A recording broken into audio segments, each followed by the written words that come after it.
बहुत सारे थाने हैं, कौन सी 80 नंबर की एफआईआर, मैं इसको ध्यान से देखकर व्यक्तिगत रूप से सिब्बल साहब को फोन जरूर कर दूंगा। परंतु कई एफआईआर में इस प्रकार के मामले हुए कि एक एफआईआर रजिस्टर हो गई, दफाएं ठीक है, मगर दूसरा दिखने वाला भी एफआईआर लगाने आता है तो उसका स्टेटमेंट लिया जाता है और साथ में अटैच किया जाता है, क्योंकि एक गुना पर जब एफआईआर रजिस्टर हो चुकी है, दफाएं भी जो उनकी अलग कंप्लेन आई है इससे मैच करती है, मानो 302 लगती है तो 302 ऑलरेडी लग चुकी है, तब एक अलग एफआईआर नहीं कर सकते क्योंकि गुना एक ही है, मगर उनके स्टेटमेंट को एफआईआर के काम के लिए, जांच के काम के लिए रिकॉर्ड पर लेने की प्रक्रिया हो रही है। और इसके लिए स्पेशल पब्लिक प्रोसिक्यूटर भी हमने 12 के 12 थाने के तय कर दिए हैं, जिनकी एडवाइस पर पुलिस काम कर रही है। तो 700 से अधिक प्राथमिकी दर्ज करने का काम पुलिस ने समाप्त कर दिया है और बहुत तेजी से कार्यवाही मान्यवर की है। कुल हिरासत और गिरफ्तारी मिलकर 2647 लोगों को हिरासत में लिया गया और गिरफ्तार किया गया। मान्यवर, गिरफ्तारियां जो हो रही है वो बिल्कुल साइंटिफिक तरीके से एविडेंस के आधार पर हम कर रहे हैं। हमने दंगे समाप्त होने के दूसरे ही दिन एक एडवर्टाइज दी थी, आम जनता को दी थी, और पुलिस आयुक्त ने सभी मीडिया हाउस को फोन कर रिक्वेस्ट की थी कि जिसके पास दंगे का कोई भी वीडियो फुटेज हो, किसी भी प्रकार का क्लिपिंग हो, तो कृपया ये ईमेल एड्रेस पर आप भेज दीजिए, इस व्हाट्सएप पर भेज दीजिए, और इधर और साइड से समाज सेवियों की ओर से, मीडिया कर्मियों की ओर से, जनता की ओर से और जनता के सभी वर्गों की ओर से लगभग ढेर सारे फुटेज हमारे पास उपलब्ध है, जिसका हम डिटेल स्क्रूटनी कर रहे हैं। 25 कंप्यूटर के अंदर इनकी स्क्रूटनी की जांच दिल्ली पुलिस के हेडक्वार्टर पर हो रही है।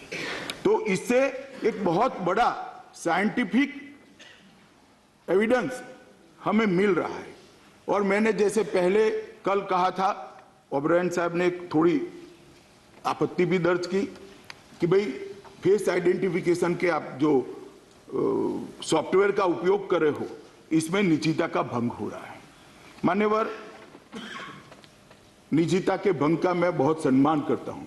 मैं पहले रिकॉर्ड पर एक स्पष्ट कर दूं, इसके लिए आधार डेटा का हमने उपयोग नहीं किया है। कल गलतफहमी से कोई मीडिया ने चला दिया। मैंने सदन में यही कहा था कि ड्राइविंग लाइसेंस और वोटर आईडी कार्ड दोनों के डेटा जो है वो हमने फेस आइडेंटिफिकेशन के लिए उपयोग किए।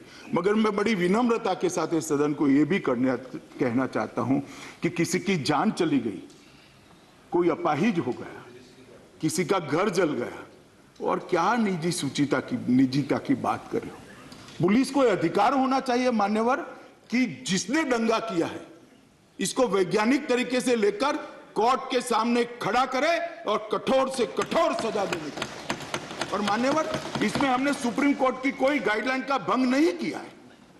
इसलिए मैं ओबरायन साहब को आश्वस्त करना चाहता हूं कि हमने कोई निजता का भंग नहीं किया है। कल तक 1170 चेहरे आइडेंटिफाई हो गए थे।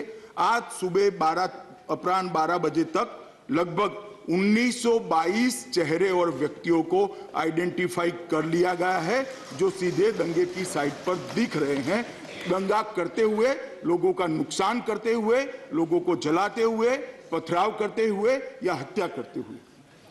और उसमें से 336 उत्तर प्रदेश के लोग, क्योंकि उत्तर प्रदेश के 4 जिलों से भी हमने डेटा मांगा था, इसके साथ भी किया गया है।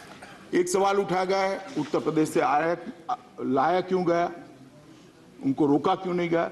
24 तारीख की रात को 11 बजे ही उत्तर प्रदेश की बॉर्डर को सील कर दिया गया था। ये हमारे ध्यान में होना है।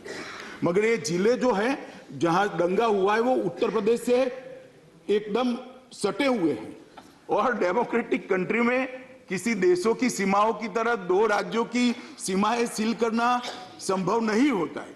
फिर भी हर गाड़ियों का चेकिंग, उनके अंदर क्या मटेरियल पड़ा है, उनका आइडेंटिफिकेशन, गाड़ी के नंबर भी नोट किए गए हैं। अब ड्राइविंग लाइसेंस के साथ और गाड़ी की मालिकी के साथ भी इसका मिलान हो रहा है। ये सारी चीजें हो रही हैं और लगभग 50 ऐसे मामले निकाले हैं। मैं ये